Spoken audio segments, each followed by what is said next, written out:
Assalamualaikum warahmatullahi wabarakatuh. Alhamdulillahilladzi ja'alana min ibadihil muttaqin wa amarna bittiba'i sayyidil mursalin. Asyhadu an la ilaha illallah wahdahu la syarikalah al-malikul haqqul mubin wa asyhadu anna sayyidana wa nabiyyana Muhammadan abduhu wa rasuluh as-sadiqul wa'dul amin.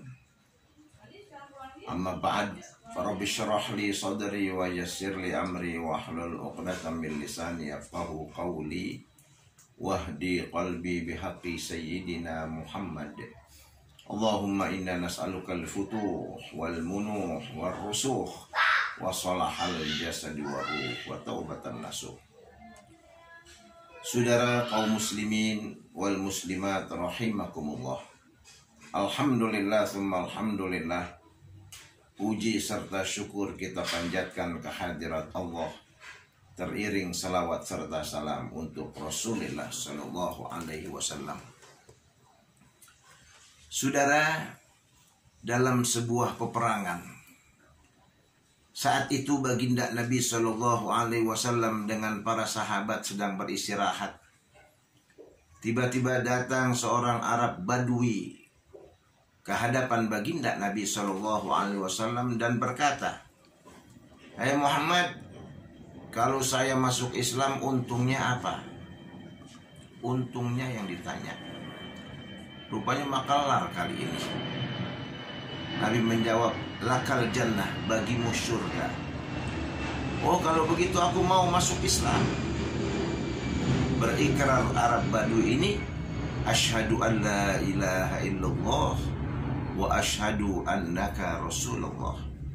Aku bersaksi bahwasanya tiada Tuhan selain Allah, dan aku bersaksi bahwasanya engkau utusan Allah. Ya Rasul, sudah masuk Islam, bahasanya sudah halus. Sekarang aku sudah jadi seorang muslim. Aku ingin berjuang untuk Islam. Aku ingin mati untuk Islam. Kata Nabi, itu bagus.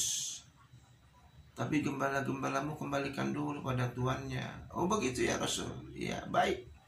Berangkat Arab Badui yang baru masuk Islam ini untuk mengembalikan gembala-gembalanya. Rupanya sisa-sisa peperangan masih ada.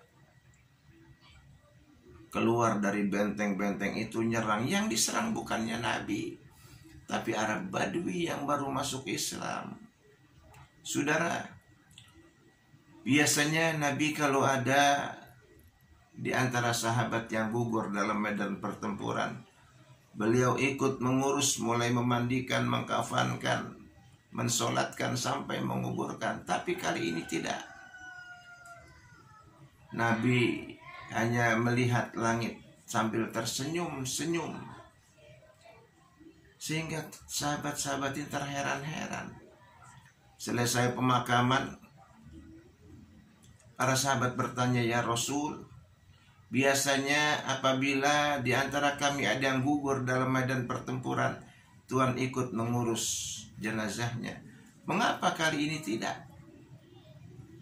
Nabi menjawab, aku sedang asyik menyaksikan bidadari-bidadari yang akan menyambut kedatangan saudaramu itu. Saudara, Arab Badui baru ikrar, belum sholat, belum sunat.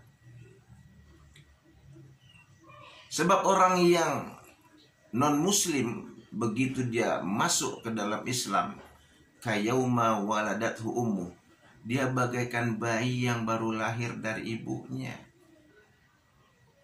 Tidak punya dosa, bersih. Lalu bagaimana dengan orang muslim yang kerjaannya maksiat, sholat tidak, judi, mabuk, cuma di akhir hayatnya dia taubat dengan taubatan nasuha? Kira-kira lebih bagus mana? Mu'alaf yang masuk Islam, kemudian orang yang suka maksiat di akhir taubat dengan taubatan nasuha. Saudara, Kalau orang yang baru masuk Islam, kayauma waladathu ummu, dia bagaikan bayi yang baru lahir dari ibunya. Namun levelnya baru level mengenal Allah. Tapi orang muslim yang maksiat kemudian di akhir hayatnya dia bertobat dengan taubatan nasuha, at-taibu minadz-dzanbi kaman la dzambalah. Orang yang bertobat dari dosa seperti orang yang tidak mempunyai dosa. Levelnya level mencintai Allah. Oleh karenanya saudara, baginda Nabi Shallallahu Alaihi Wasallam pernah ditantang oleh orang kafir.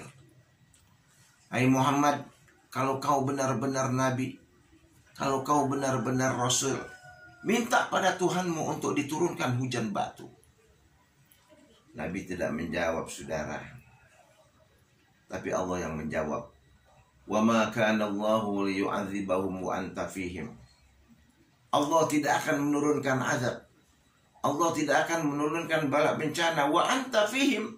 Sedangkan engkau wahai Muhammad masih berada di tengah-tengah mereka. Artinya di saat Nabi masih berada, azab tidak akan turun, bala bencana tidak akan turun. Sekarang sudah tidak ada. Masih ada satu garansi. Ayat berikutnya, wa ma kana Allahu mu'adzibahum wa hum yastaghfirun. Allah tidak akan menurunkan azab kalau masih di antara mereka ada orang-orang yang beristighfar. Orang-orang tua di keheningan malam munajat kepada Allah, merintih kepada Allah, minta ampun kepada Allah. Ini yang membuat azab tidak turun saudara. Karenanya kalau ada yang bertanya mengapa hingga saat ini corona masih betah di Indonesia, jawabannya adalah karena masyarakat Indonesia belum melakukan taubatan nasuha, mulai rakyat sampai pejabat. Kalau kita banyak istighfar kepada Allah, kita mohon ampun kepada Allah, bertobat kepada Allah, insya Allah COVID-19, corona ini akan segera hilang dari Indonesia. Saudara, Jakarta, maksiat apa yang tidak ada? Kemunkaran apa yang tidak ada? Bahkan orang maksiat secara terang-terangan.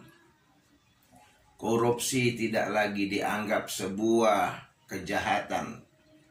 Korupsi tidak lagi dianggap sebuah aib. Bahkan korupsi dianggap sebuah prestasi. Kalau jadi pejabat, begitu pensiun tidak punya apa-apa, dibilang payah. Tapi kalau jadi pejabat, begitu pensiun, tanahnya di sana ada 2 hektar, rukonya ada 20, depositonya tidak terbilang, banyak aset-asetnya, itu baru dikatakan hebat. Na'udzubillah, tsumma na'udzubillah. Nah oleh karenanya, kalau kita inginkan COVID-19, corona segera hilang dari Indonesia, saya ingin mengajak kepada kaum muslimin, muslimat yang berada di Indonesia, yuk sama-sama kita bertaubat dengan taubatan nasuha, berbanyak istighfar kepada Allah Subhanahu wa Ta'ala. Jakarta kalau tidak banyak majelis taklim, kalau tidak banyak ulama, tidak banyak habaib, tidak banyak orang-orang tua yang bangun di keningan malam munajat kepada Allah, merintih kepada Allah, entah azab apa yang Allah akan berikan pada Jakarta. Untung Jakarta masih banyak ulama, Jakarta masih banyak majelis taklim, Jakarta masih banyak habaib, Jakarta masih banyak orang-orang soleh. Mudah-mudahan COVID-19 segera hilang dari Indonesia, dan kita, keluarga kita, negara kita diselamatkan oleh Allah Subhanahu wa Ta'ala. Sekian dan demikian, wallahul muwaffiq ila aqwamit thoriq. Wassalamualaikum warahmatullahi wabarakatuh.